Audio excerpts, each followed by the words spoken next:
So my wife is a member of the Palapa. My wife. Although she's never listened to a single episode. No. But she saw that post. It like alerted on her Facebook or whatever because she's part of the group.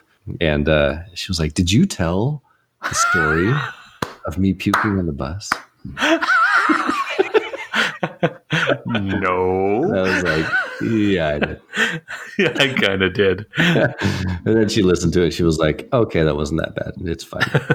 Yeah, it was. I know. It's not that bad. Yeah, I can avoid too many. Yeah. We've talked a lot about that.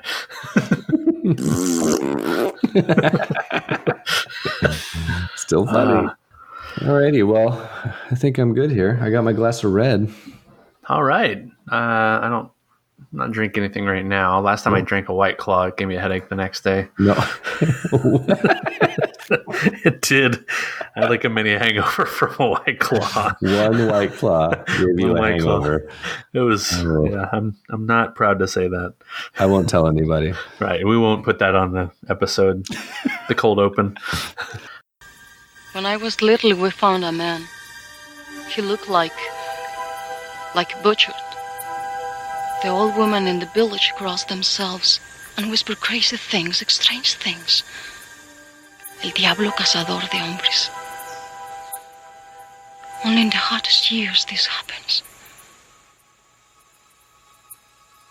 And this year it grows hot. We begin finding our man. We found them sometimes without their skin, and sometimes much, much worse.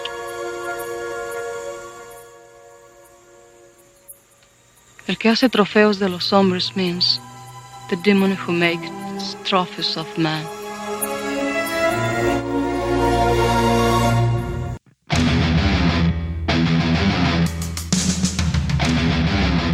Welcome to Predator Minute, the podcast that breaks down the 1987 action sci-fi classic Predator,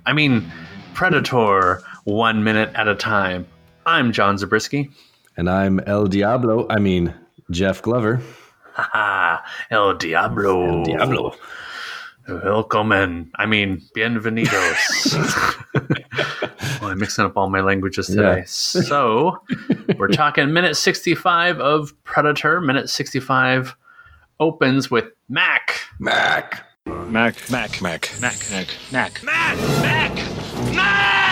Breaking off a razor on his face, and it ends with Dutch looking at Anna after she has told them what she was talking about in Spanish.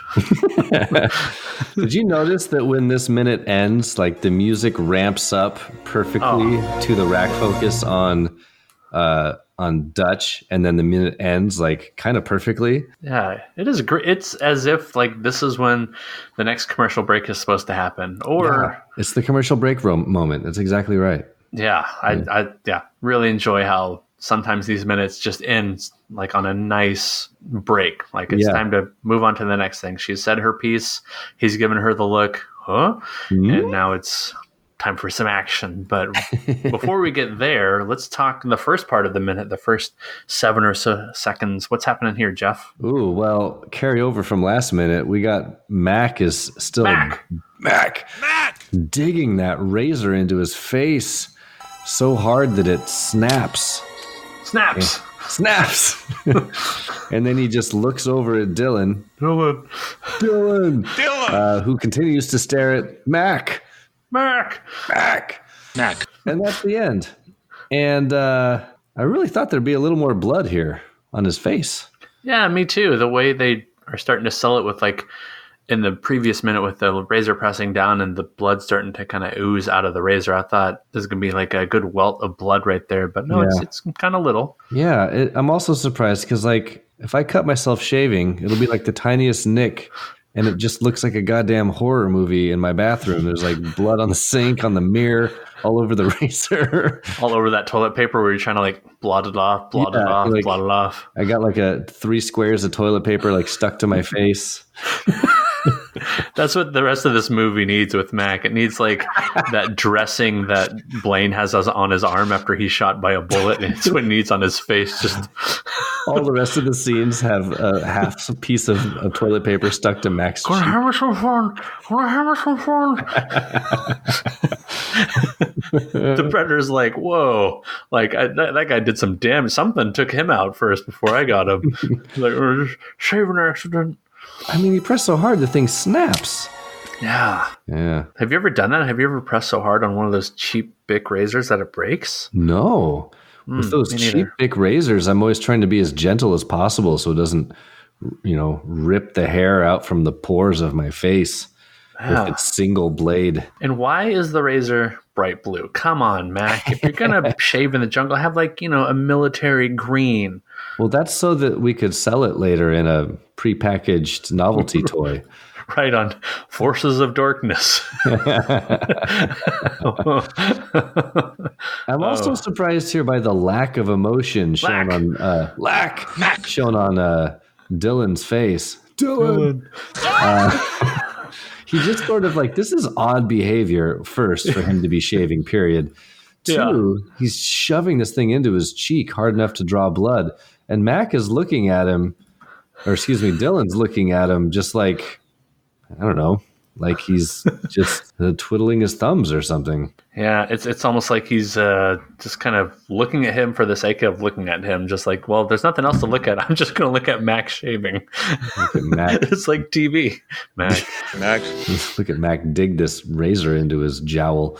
Yeah, if you want to dive really deep into maybe the meaning of Dylan's look here, maybe it's more related to him just figuring out that the parts of the team are freaking out, that he's not really sure what's going to happen next, and he's so used to being in control of situations that this is his own way of dealing, just kind of giving a little 1,000-yard stare, a little mini, maybe like a 50-yard stare. It's kind of like when your toddler's throwing a big tantrum and you just sort of stare emotionless at them while they do it.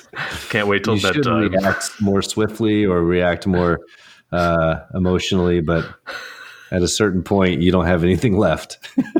Nope. You just got nothing left. You just watch them roll on the ground and slam their fists. It's going to my happy place now. Yeah, you just watch Mac dig a razor into his cheekbone. Oh, poor Mac. Oh, Mac. But Mac does have some self-awareness to look over at Dylan after he realizes he just broke this on his face. Yeah, he does. Maybe he realizes in that moment, what am I doing here? Yeah. Yeah. What the hell is going on? Where the hell am I? Who are you? Yeah, who are these people? So, all right. So Mac breaks the razor, draws a little blood here. We get a funny look from Dylan. And then we get the monologue, which is the centerpiece of this minute. Yeah, I thought a few minutes ago when Mac is talking to the moon, or talking to Blaine, the dead body Blaine, before he stabs the pig, I thought that was the longest monologue. This might be it, or might be matching it. Yeah, it goes on for the whole rest of this minute, pretty much a good 45 seconds or so. Yeah, it's a good chunk of time. And if Anna is giving a monologue, do you call it an analogue? Ooh, I think you do. I think you just did. I think I just coined a phrase. Coined a phrase. Cone a phrase. Chill. All right, everyone. Chill. Yeah. An analog. That's beautiful. I think you might need to monologue her lines here.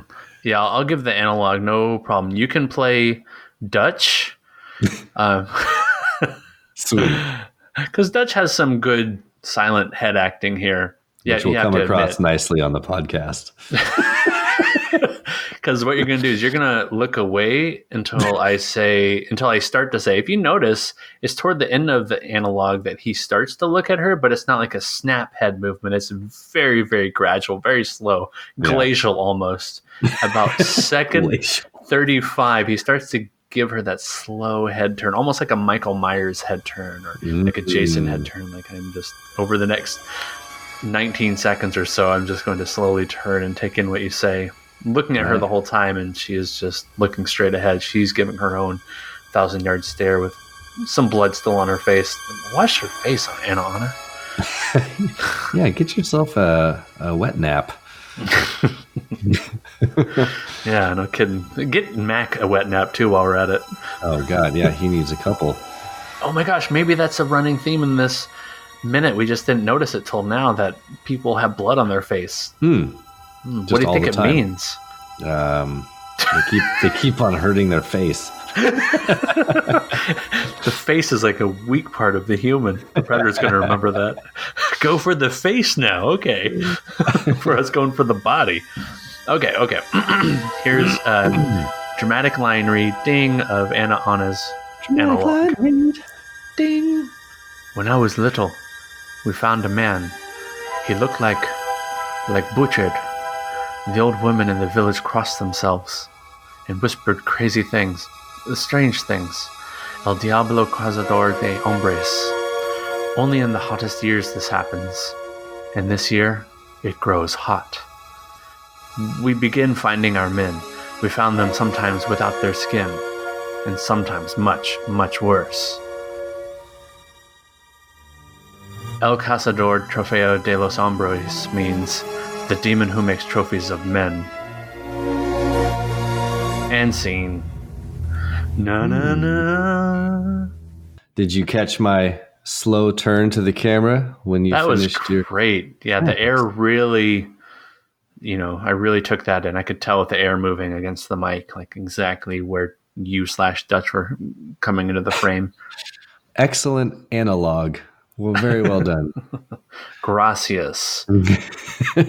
Now, we are getting some backstory here, which is kind of interesting. Some suspicious backstory. Yeah, so apparently this is a fable, a tale, or a memory she has from her village as a young girl. Am I understanding that correctly? That's what I'm catching too. Yeah, likewise. Yeah. So we're to understand that this is not just a fluke visit, that the predator or predators like to visit this location several times over the last several decades, apparently only when it's hot. And this year it grows hot. Yeah. And I noticed this is the first time I really notice when she's laying out her analog, like it really seems suspicious, like all this knowledge that she has had and not told the rest of the team about before now, that might have saved their lives or might have kept her possibly more safe.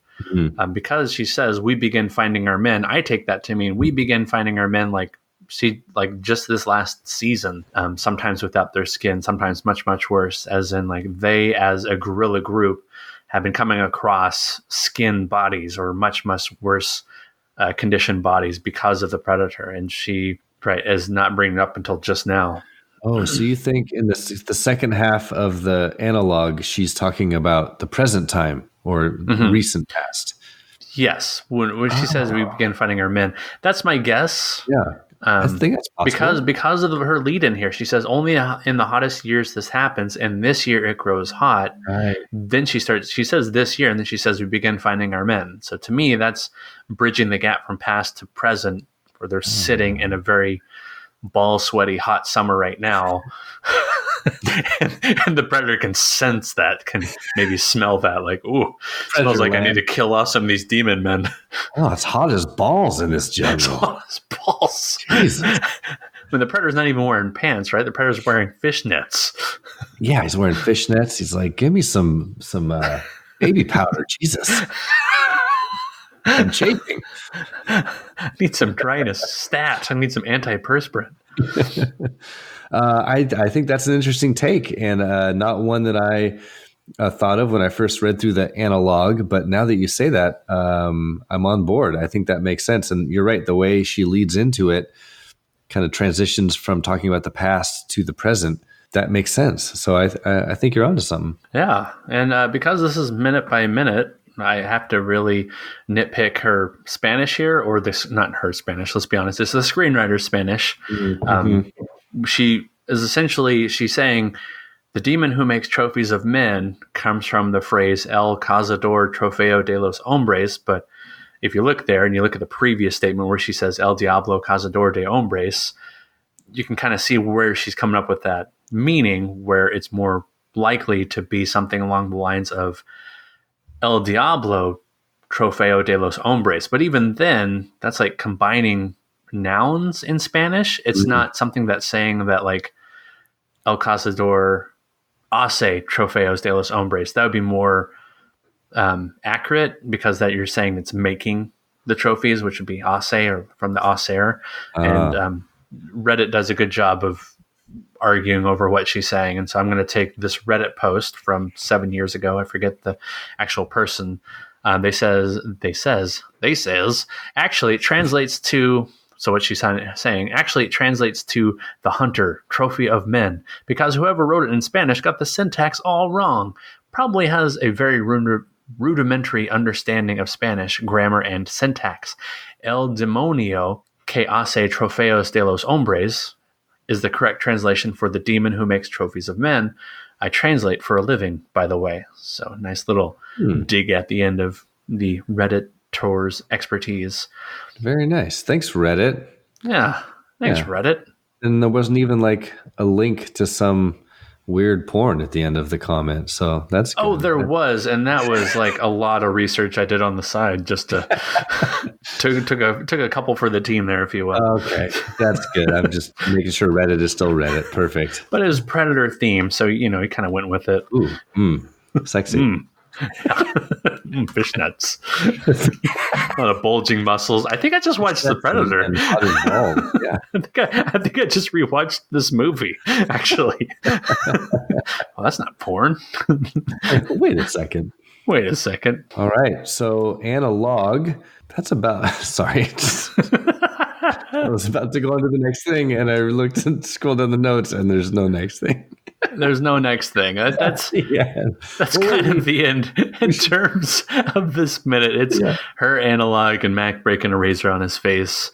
But like you said before, we do have a lot of backstory of the hunter's appearances here. Like, we learned that this is not a one-time deal, and that she and probably others from her guerrilla camp or from the area have experienced this before. And it's interesting how something like this kind of ghost story she's telling, can really be localized and not get out. It makes sense because it's right in the jungle, it's insulated.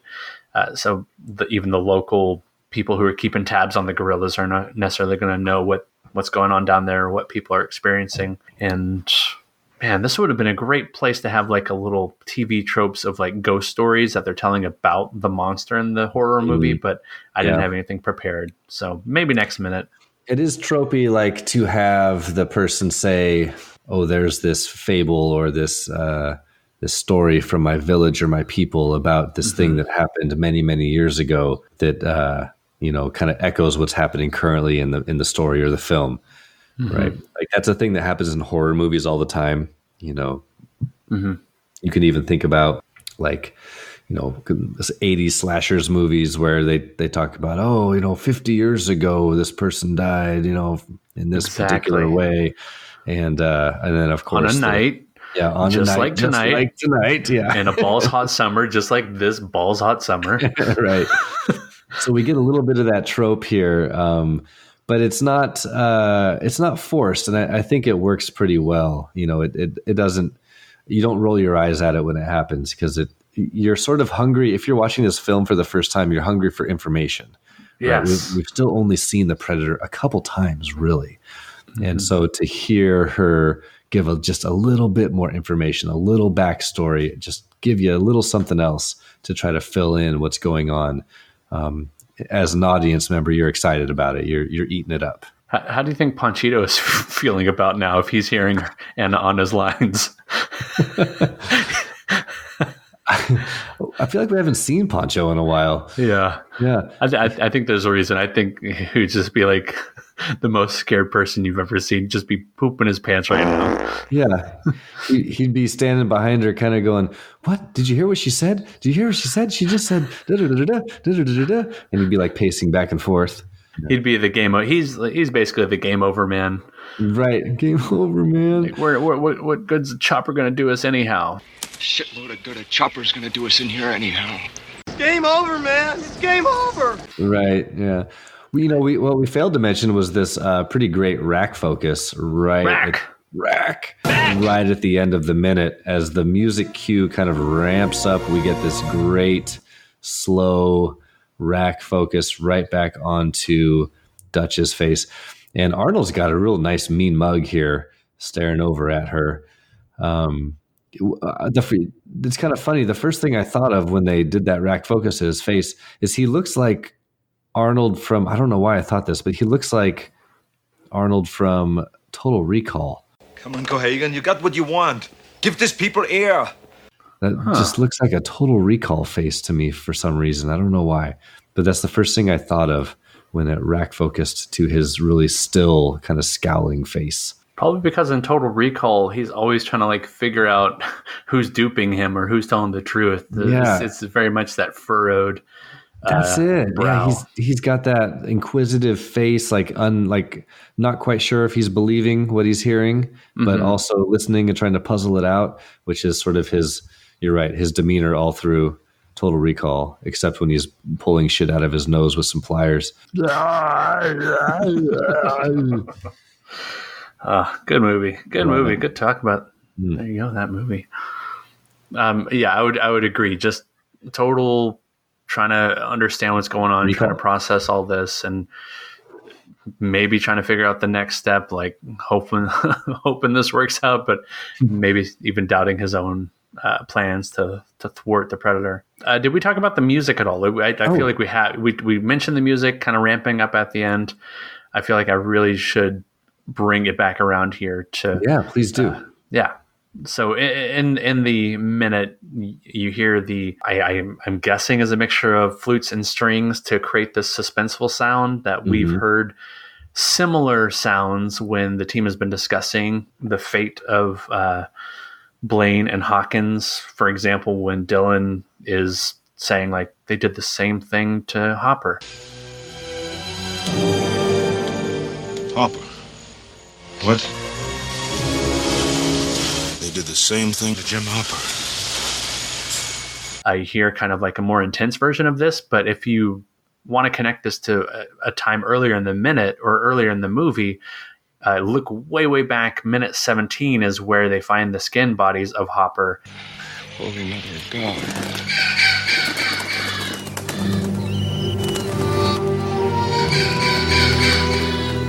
And his team, and they have this kind of grim discovery, not suspenseful, not quite hugely suspenseful music back then, but just this da-na-na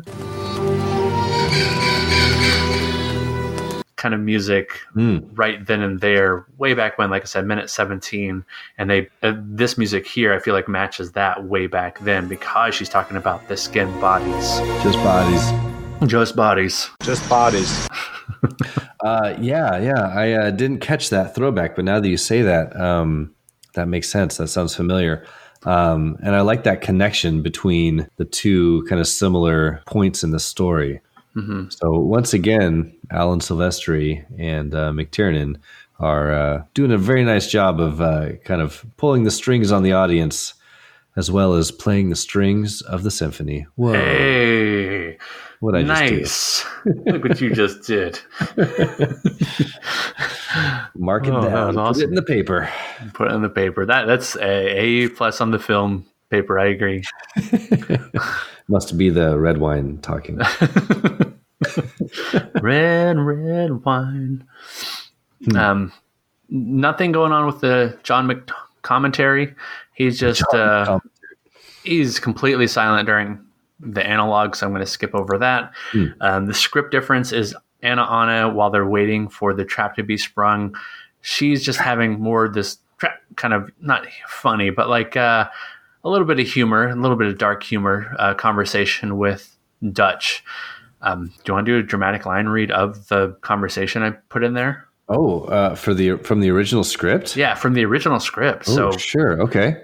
Yeah, this is like, it's totally out of time. It's out of place, but we found a place for it. Okay, and I'm going to be, who is this person they have named as Matheny? Matheny is the original name of Dutch in the script. So Anna stays the same. Name. Okay. Oh, yeah. You ready? I'm ready. So this is Arnold voice. Yeah. Okay. It's all Arnold voice for you, not for voice. me. Okay. I'm Anna. So, dramatic line read. Ding. Ding. Funny, isn't it? We're meant to be killing each other. If we beat this thing tomorrow. When we beat this thing. Can you find your way back? Back. Yes, but how will you explain that away? How will you explain any of this? It won't be easy. Smiles. Imagine the reports in triplicate. What's your name? Anna. We'll be lucky, Anna, if they don't lock us up. And scene. Ding. Ding. So this conversation is interesting in that originally, as we're seeing, like he is, well, we see it here in the script where we didn't say that part out loud, but no. Yeah. When she says, when we beat this thing, Dutch studies the jungle quietly, like saying, can you find your way back? He's intending just to let her go back. Although what she's going back to, I'm not really sure. Maybe he's trusting he'll find her way. He's trusting she'll find her way back to her original people somehow, her original guerrilla squad somewhere, maybe a different guerrilla squad. But yeah, just interesting choice to leave that out of the conversation here at this point in the movie. It's also kind of a weird, kind of a strange thing to plug into this conversation. Like Anna has a understanding of like complicated bureaucracy. Yeah, all the red tape you have to go and through. It's like, oh, all these forms you got to fill out in triplicate. Like she's filled out all sorts of triplicate forms in her life, living in the jungle. A little out of place. Yeah, I can imagine. But if you remember, the guerrilla camp they took down had a lot of paperwork in that one palapa. Oh, that's true. Maybe you're right. Sven Thorson, he's trying to wade his way through all the triplicate forms. Like, damn it, I need the pink copy. Don't Dutch you understand? You keep the white copy and you send the yellow. Knock, knock. Oh, man. Yeah, so that's probably a good edit there. Good cut, as usual. Yeah, just her telling her story and making Panchito crap his pants. Oh, jeez. Oh, man. Game over, man. Game over, man. Well, have we done it now? We've done it. I feel satisfied with 65. Yeah. I can't drive. Oh, that's 65. 55. That's 55. Nicely done. Yeah. All right. Well, are we into weekly recommends? We're doing it. We're recommending things as we speak. Okay. Well, I'll jump right in. Do it. I'm going to recommend something that's a very obvious recommend that if people are interested in this, I'm sure they've already started watching it. But if for some reason you're on the fence about watching The Irishman on Netflix, the new Scorsese film that dropped about a week ago, please do yourself a favor. Hesitate no more. Watch The Irishman. I know it's 3.5 hours. However, break it up. Watch an hour a night for 3 nights like my wife and I did. And we'll be pleasantly entertained all 3 nights. It is wonderful. It's so fun to see all these actors working together. Joe Pesci comes back and just gives one hell of a performance. And Scorsese's still got it, man. He's good. And we started watching this movie, and I was 10 minutes in, and I turned to my wife and I was like, I love this movie. We have to keep on watching this until it's done, night after night. And yeah, it's fantastic. Have you watched The Irishman yet? I have not watched The Irishman yet. I'm still just watching a bunch of Star Wars. Yeah. Well, if you need a break, watch The Irishman. It's like, it's kind of Scorsese, like Goodfellas, Casino style, but a little more mature, a little more well-paced. Like I said, it is long, but it's telling an epic story, and so there's nothing that says you have to watch the whole thing in one sitting. So break it up, treat it like a mini-series, and it is one hell of an accomplishment. It's quite the film. So I can't recommend it enough. It's great. Cool. Is Pesci giving your favorite performance in that movie? Man, he's lights out. Yeah, he's really, really good. It's hard to choose because, he's in it. Pacino is great. He plays Jimmy Hoffa, and De Niro is De Niro, and he's fantastic too. But it's so fun to see Joe Pesci because he went into retirement, right? And he hasn't made a movie in, I don't know, 20 years or something. Mm-hmm. And he came out of retirement after Scorsese badgered him for years to do this project. And so it's just so fun to see him back on screen again, and he hasn't lost anything. So I think he's my favorite actor character to watch in this film for that reason. I've always loved him as an actor, so it's really fun to see him back. Back. That's my recommend. Watch The Irishman on Netflix. Awesome. Yeah. The Irishman. What do you got? What are you recommending this week? Geez, I don't know. Like I said, I've just been watching Breath of the Wild. Yeah, this will be our third week in a row recommending Breath of the Wild for the Nintendo Switch. Quite an enjoyable game, enjoyable adventure. Pretty good. I will be recommending a book. Hey, it's been a while, I think, since anybody recommended a book. Anybody recommended a book, but I'll recommend The History of the Ancient World from the Earliest Accounts to the Fall of Rome by Susan Wise Bauer, written in 2007. It's this great look at ancient history through just a really easily read, digestible series of chapters that focus for a few pages on what exactly is happening in a civilization at a given point in time, and then it jumps across the globe or to a different civilization and talks about what's happening at that same exact time for a few pages. Then it jumps back to a different civilization, so you'll be going from India to Greece to China to Mesoamerica, just learning all about the different civilizations going on concurrently. And it starts with the first writing, really, in Sumerian times in ancient Mesopotamia, and then goes from there. It's something I read as a supplemental to the students I teach sometimes, because as a 6th grade social studies teacher, I really focus on ancient world history, which is by far my favorite subject. And this is a great book to accompany that, or just to teach yourself something about the roots of ancient law codes or the pharaohs, or, like I said, what's going on in Middle America in the ancient times, which we don't really study a lot, but it's cool to learn those things too. That's awesome. So check out The History of the Ancient World by Susan Wise Bauer. I wish I could go back in time and take your 6th grade world history class, because I don't remember learning such cool stuff like that when I was in school.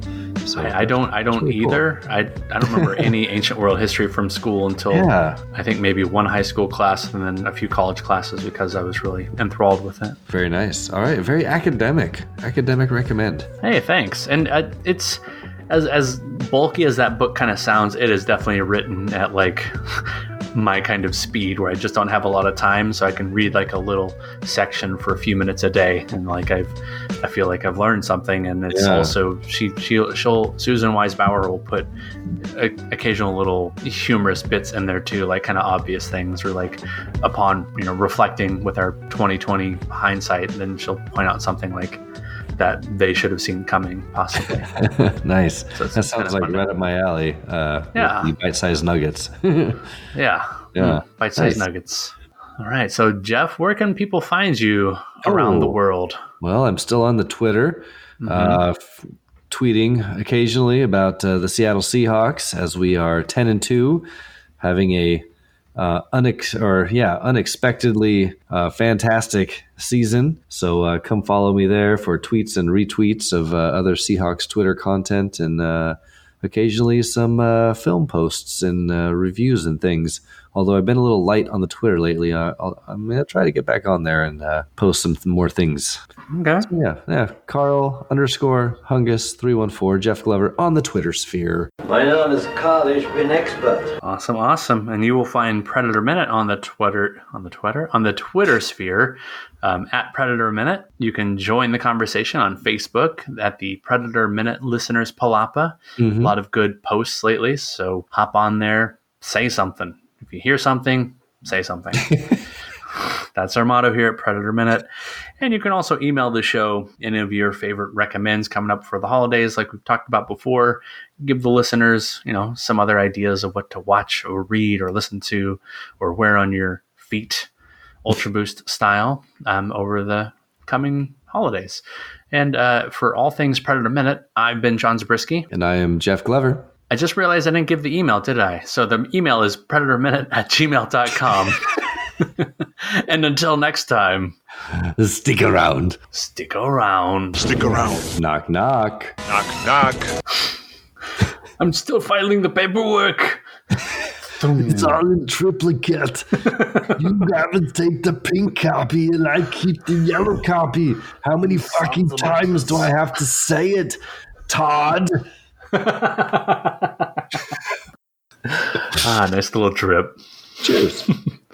Hey, speaking of drinking, hey, Zach's calling. Oh, Zach. We'll see what Zach wants on the live show. Yeah, get him in here. It's a call-in show now. Yeah, it's a call-in show. Go ahead, Zach. What do you have for us? Hi, I'm Zach from Washington. How you're doing? Our next caller. Reminder, this is an international program all the way from rainy Seattle. How are you enjoying the rain over there, Zach? Yeah, Zach. So, what's your deal? What is going on, Zach? Okay, so my deal is, I was curious. I don't think I have funny to bring. My girlfriend. I had a question about Amazon stuff because I was wondering, A, if you're at your computer, and B, if you could search for a potential Amazon order. Because I'm trying to track down this thing that I bought. I'm trying to find the proof of purchase. Checking my inbox. I realize that you're speaking, Zach. Statement. Jeff can hear you, but you can't hear him. So Jeff is saying all these really inappropriate things in yours. It's pretty great. Are you recording, Jeff? It's not yes, true, we're Zach. recording right now. You can't hear him because he's on my headphones. Oh, this whole time? Yes. That's why I said that's not going on the recording. You didn't get the part, did you? Oh. Gosh, I hope that didn't come through. Oh, no. So that's why. Is that why you're doing we have a guest caller calling in? Yes. Is that why you're doing that? Yes. Oh, I thought you were just like phony, like this is what a radio station No. do. Oh, no. And the board just lit up with all that. I have to tell you, I have to take about 5 more calls and to fill out a couple forms. Next caller. Yeah. Next caller. All right. Is it there yet? No, but I will quell my whatever and allow you to you should get on with your thing. All right. Well, thank you, caller, and I really hope you. I actually realized that we're trying.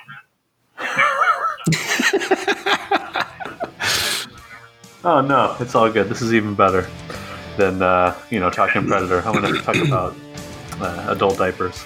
All right. All right. All right. Take bye now. Thank you. You're welcome. Take that answer off the air. Thanks.